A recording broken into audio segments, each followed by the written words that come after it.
this is Stephen Platinum, your friend in wrestling with Platinum versus NXT from December 16th, 2020. I'm gonna just do my sort of teachable moments thing here in the beginning. And it's not going to take me long to breeze through the show. What happened and when, because I don't do match by match, blow by blow descriptions. And that's a problem. There isn't enough stuff to discuss on a deeper level unless you force it with NXT. I used to have a theory, and still have this theory, that whenever anybody came to a Platinum Championship Wrestling show that I had something to do with, I wanted them to have 2 or 3 takeaways that had nothing to do with bell-to-bell wrestling that they could bring up, talk about with somebody else. That was something that I baked into every episode, every show, every card. Because at the end of the day, the bell-to-bell is for the people that paid to see a ticket. The stuff to discuss is the thing that deepens connections and loyalty and can possibly garner you new fans. Something I was very proud of is even with our smallest shows, we would tend to run 40 to 50% new people who would check out the show. That's what you want. And NXT right now is, as they would say in political terms, throwing red meat to their base. So they're having good matches and they're having simplistic setups for future feuds. But there's nothing here that is sexy. Let me say that again. There's nothing here that is sexy. And at the end of the day, they should be riding a wave of momentum after War Games. And instead, you just get the feeling that they're playing hind tit to AEW. Now, AEW had a show that was a setup show that a number of people whose opinion I respect described to me as it felt like a show that just didn't have a lot of zip or energy to it. So does that mean NXT is going to benefit from that consummately? I would guess not. But I guess we'll see how it plays out. But with NXT, there's just nothing to talk about except if you already know this cast of characters and how they relate to each other. But there's nothing, and I'm going to use this word, and it's a catch-all that I use a lot. What's cool about it? It's well done. They do have stories happening. But how could you explain in a sentence or two to somebody who didn't know anything about NXT about why it's great and what's something that they should look out for and want to watch? You can't do it. You can't do it. What's cool about it? Anyway, we got the NXT episode. It's from the Capitol Wrestling Center. That sounds so important, in Orlando, Florida. We got Vic Joseph welcoming us. Wade Barrett's there. Wade Barrett has definitely grown on me. I definitely like hearing his voice. I think he does a really good job here. And they're joined remotely by Beth Phoenix, and Leon Ruff and Kushida are already in the ring. So at least they're taking the note of just get to it. And then Austin Theory and Johnny Gargano come to the ring. The Way. Oh, God, The Way is so lame. And This Is the Way is the name of a move. It's so on the nose with attempting to be cool. It is uncool. And I know people will say, well, it's just your opinion. It's not. I cannot explain why something works and why something does not. But I'm telling you, like, so the match goes on. They take a commercial break during the match, which again is such a weakness compared to AEW. AEW always gives you a full match that runs really hot, and then they set up some kind of big, then they have some kind of big vignette or promo or angle, and then they go to commercial. NXT is just cutting off their nose to spite their face, because if they're the action wrestling heavy show, taking us away from the match right in the middle every fucking time is just such bad show planning. It's terrible. Anyway, the Way wins, and so that Leon Ruff, how's that push going?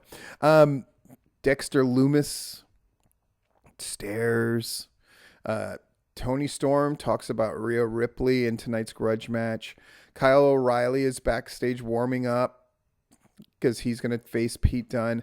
Again, all these WWE shows, I've talked about this now, but I'm going to keep hammering it home because it's important for wrestlers, bookers, promoters to hear.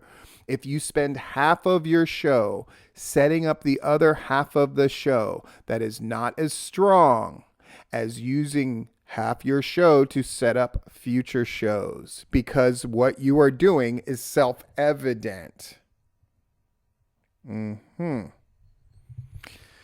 So we go to a commercial again.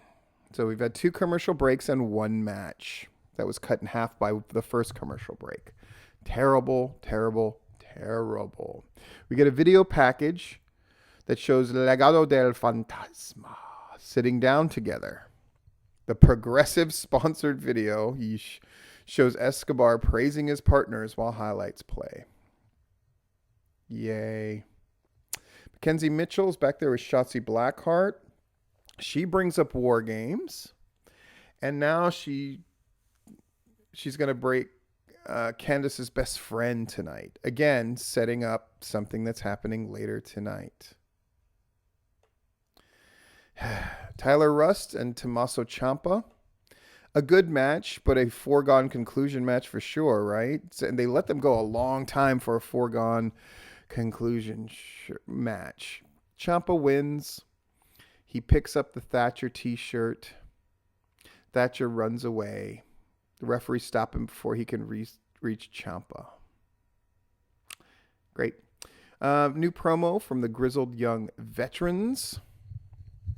They talk about a bunch of, it's just a lot of exposition. All these promos are just these exposition. This is a thing that happened, and this is why we're great, and this is all this stuff that happened before, just in case you're a first-time viewer.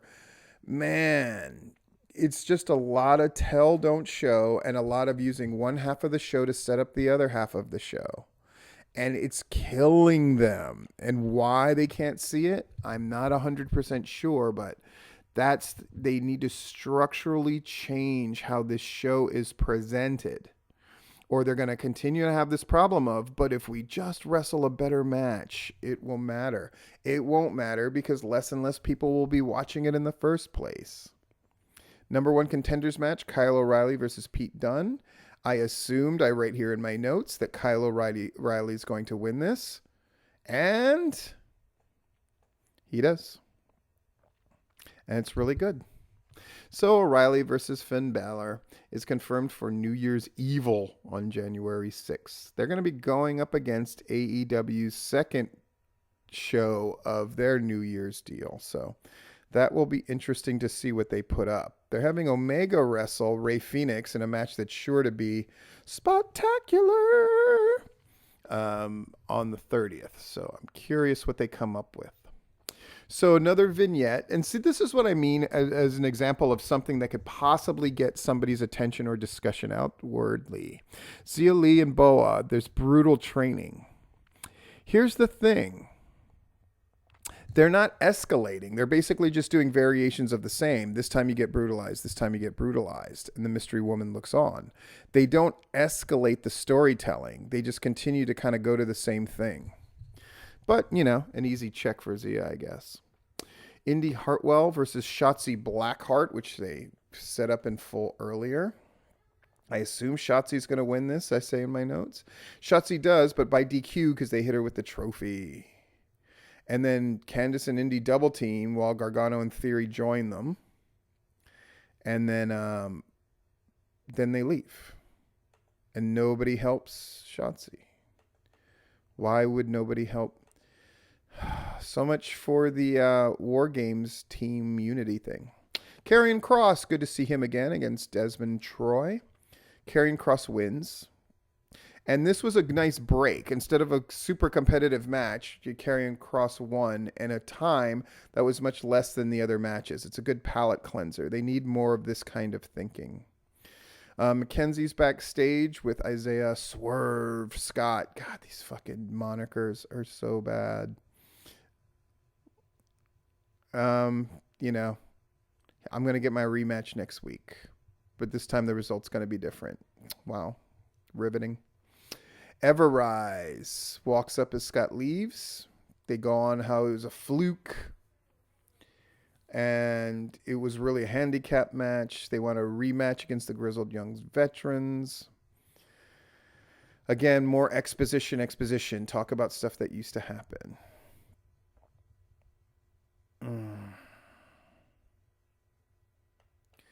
Great. Dexter Lumis. He's going to be the host of the special episode January 6th. Something tells me they're not going to get the same effect as Shotzi Blackheart hosting the Halloween thing. Just guessing. Tony Storm is walking backstage. Boy, they love this walking backstage shit, don't they? And Rhea Ripley is shown. Back to commercial. And then we get a pre-recorded video from Finn Balor.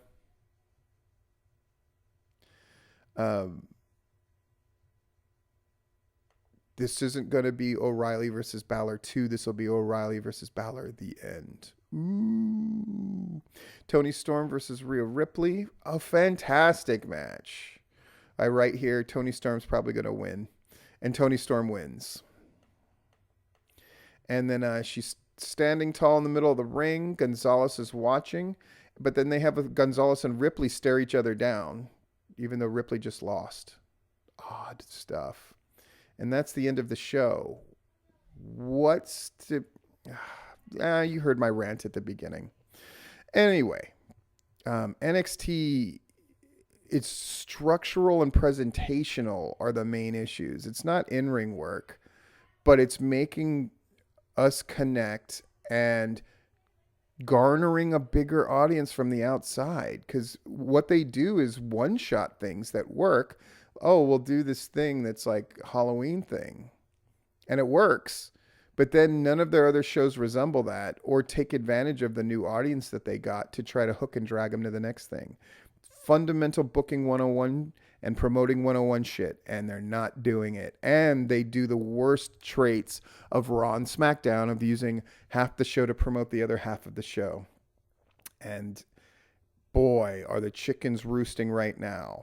We can see it with Raw the most, but NXT is definitely suffering in the reflected light of what's happening to Raw as well.